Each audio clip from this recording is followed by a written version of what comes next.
اکرم اللہ وہ پیشے کے لحاظ سے ایک معلم تھا۔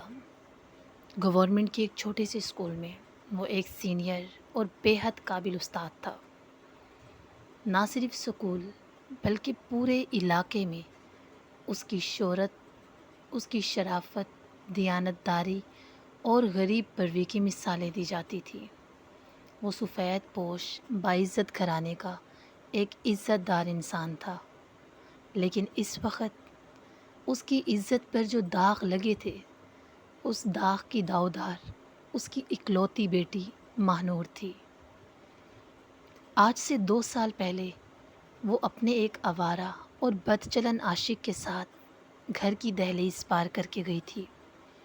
جاتے جاتے اپنی ماں کے سونے کے کنگن اور کچھ پیسے جو ماسٹر صاحب کے پاس لوگوں نے امانت کے طور پر رکھوائے تھے، وہ اسے بھی اپنے ساتھ لے گئی۔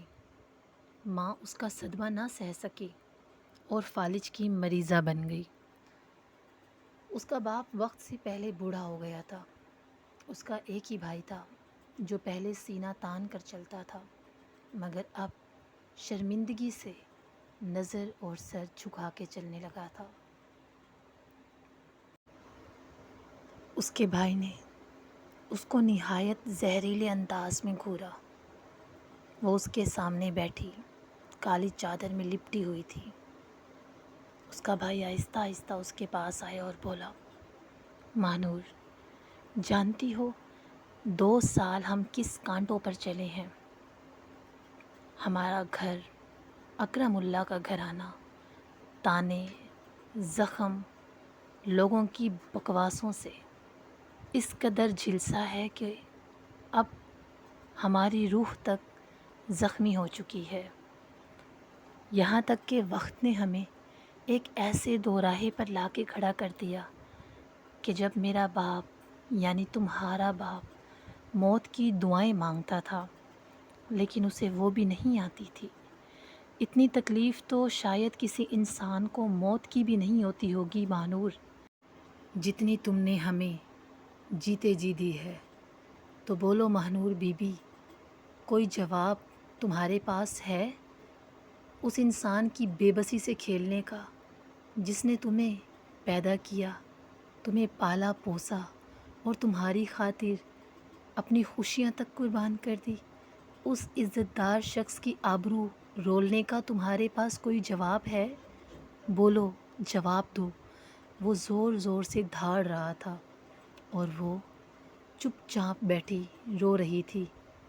بھلا اس نے کب سوچا تھا کہ وہ ان حالات سے دوچار ہوگی؟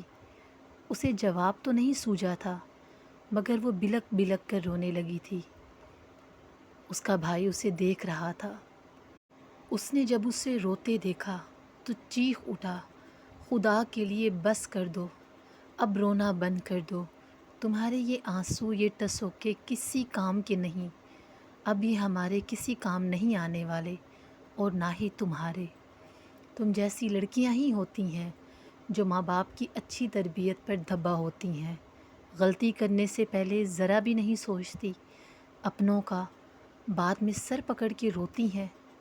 پہلے تو چلی جاتی ہو اپنے بدکار عاشقوں کے ساتھ، اور پھر ساری عمر بد دعاؤں کے حصار میں رہتی ہو۔ اب شاید تمہیں کبھی سکون نہیں آئے گا، اس سے تو اچھا تھا کہ تم مر جاتی ایڑیاں رگڑ رگڑ کر، یا پھر اپنی عزت کا ہی خیال کر لیتی۔ ماہنور بی بی، کچھ تمہاری طرح ہی ہوتی ہیں لڑکیاں، اپنی عزت کھو دینے کے بعد بدنام زمانہ ہوٹلوں میں مکس دل بہلانے کا سامان بن جاتی ہیں۔ کاش کاش زمین پھٹے اور میں اس میں سما جاؤں۔ تم سیاہ بخت ہو ماہنور، تم سیاہ بخت ہو، سیاہ بدبخت لڑکی، ایک بدبخت لڑکی۔ 7 سمندروں کا پانی بھی اب شاید پوری زندگی تمہاری سیاہ بختی دور نہیں کر سکتا۔ اب بے شک تم روتی رہو، لیکن جو داغ تم نے اپنی عزت پر لگا دیا ہے، اب تمہاری سیاہ بختی اسے کبھی تم سے دور نہیں کر سکتی۔ یہ کہہ کر وہ زمین پر بیٹھ گیا اور پھوٹ پھوٹ کر رونے لگا۔ ایسا لگتا تھا کہ جیسے وہ تنہا نہیں رویا بلکہ اس کے ساتھ زمین اور آسمان بھی رو پڑے تھے۔